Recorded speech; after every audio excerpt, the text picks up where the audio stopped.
Halo semuanya, perkenalkan saya Reni Lismo Irma dengan NIM 2306040039. Jadi kali ini kita akan masuk pada sesi tanya jawab berdasarkan video presentasi proposal penelitian saya sebelumnya yang berjudul Pengaruh Aplikasi TikTok Terhadap Prestasi Belajar Siswa SMA Negeri 1 Aimere dengan menggunakan model regresi Poisson. Nah, pada sesi tanya jawab kali ini ada 3 orang penyangga yang akan bertanya kepada saya. Para penyangga, saya persilakan untuk memperkenalkan diri. Perkenalkan, nama saya Rizky Kalia Putri sebagai penyangga yang pertama.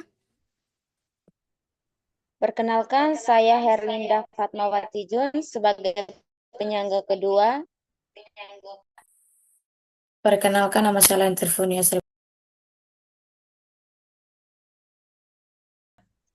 Baik, kepada penyangga pertama, saya persilakan untuk bertanya. Terima kasih atas kesempatan yang telah diberikan. Saya ingin bertanya kepada saudari tentang variabel yang ada pada proposal ini. Apa saja variabel yang ada dalam proposal dan jelaskan hubungan antar variabel tersebut. Baik, terima kasih atas pertanyaannya. Di sini saya langsung menjawab. Jadi di penelitian saya terdapat 2 variabel, yaitu variabel terikat dan variabel bebas. Di mana variabel terikat itu atau disimbolkan dengan Y, yaitu manajemen waktu. Dan variabel bebasnya itu disimbolkan dengan X. Yang pertama kita lihat variabel terikat. Nah, variabel terikat atau disimbolkan dengan Y, atau manajemen waktu dianggap sebagai mencermin dari prestasi belajar karena manajemen waktu ini sangat mempengaruhi efektivitas belajar mahasiswa. Yang kedua, variabel bebas. Nah, variabel bebas ini terdapat ada 4 variabel, di mana variabel bebas yang pertama atau disimbolkan X1 yaitu motivasi belajar. Nah, semakin tinggi motivasi belajar, maka semakin baik manajemen waktu siswa. Yang kedua, X2 atau dukungan orang tua, uh, yaitu dukungan orang tua dapat memperkuat disiplinnya siswa dalam mengatur waktu belajar.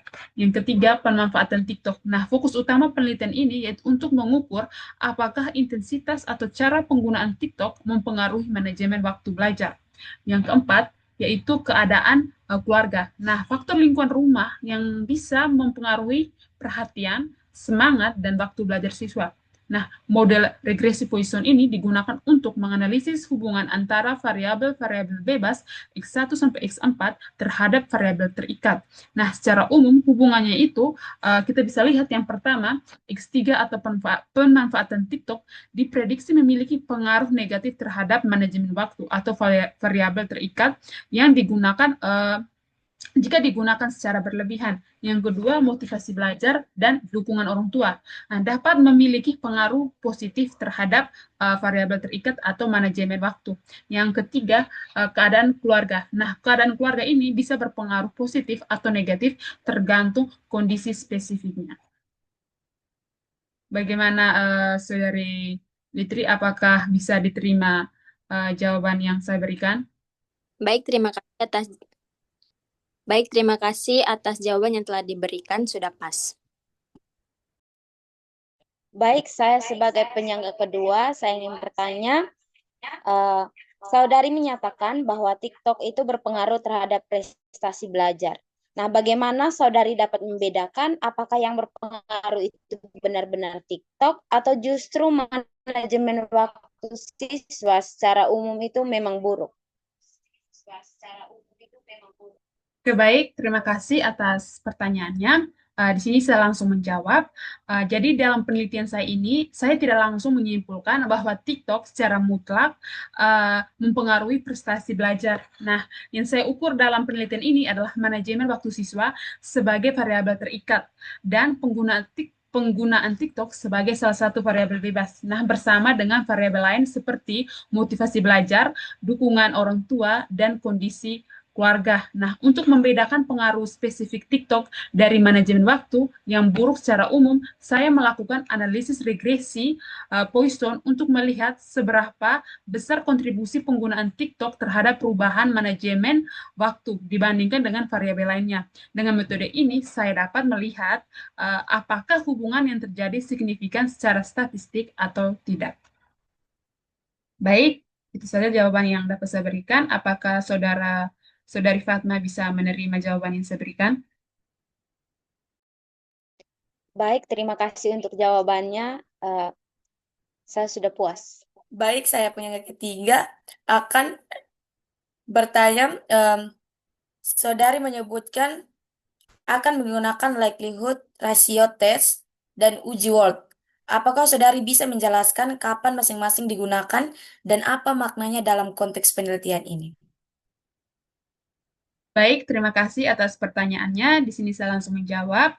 Nah, dalam penelitian saya ini, saya menggunakan model regresi Poisson karena variabel dependen saya adalah data diskrit atau manajemen waktu yang dikategorikan. Dan untuk menguji signifikansi dari model serta masing-masing variabel prediktor, saya menggunakan dua jenis uji. Yang pertama, uji likelihood ratio test. Nah, di sini saya digunakan untuk menguji signifikansi secara simultan dari semua variabel bebas dalam model. Nah, kapan saya gunakan model ini? Model ini saya gunakan saat saya ingin melihat apakah model regresi Poisson dengan semua variabel independen X1 hingga X4 secara bersama-sama lebih baik dibandingkan model tanpa variabel prediktor atau model nul. Nah, maka makna dalam konteks penelitian saya ini, jika hasil likelihood ratio testnya signifikan atau nilai rho-nya kurang dari 0,05, maka dapat disimpulkan bahwa setidaknya ada satu variabel bebas yang berpengaruh signifikan terhadap variabel terikat, yaitu manajemen waktu belajar siswa. Nah, yang kedua yaitu uji Watt, yang digunakan untuk menguji signifikansi masing-masing variabel uh, bebas secara parsial. Nah, uji ini saya gunakan saat saya ingin mengetahui variabel mana saja, misalnya TikTok, motivasi atau dukungan orang tua yang memberikan kontribusi signifikan secara individu terhadap variabel terikat. Nah, makna dalam konteks ini, penelitian ini, hasil uji Watt ini akan menunjukkan apakah variabel seperti pemanfaatan TikTok atau S3 benar-benar memiliki pengaruh signifikan terhadap manajemen waktu belajar setelah memperhitungkan keberadaan variabel lainnya. Nah, jadi dapat disimpulkan uji likelihood ratio test itu saya gunakan untuk melihat keberartian model secara keseluruhan, sedangkan uji Watt digunakan untuk melihat pengaruh masing-masing variabel bebas secara individual. Nah, kedua uji ini saling melengkapi dalam memastikan validitas dan kekuatan model statistik yang saya bangun.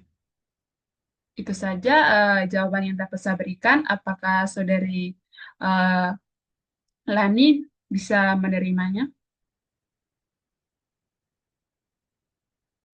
Baik, terima kasih untuk jawabannya. Saya sudah puas.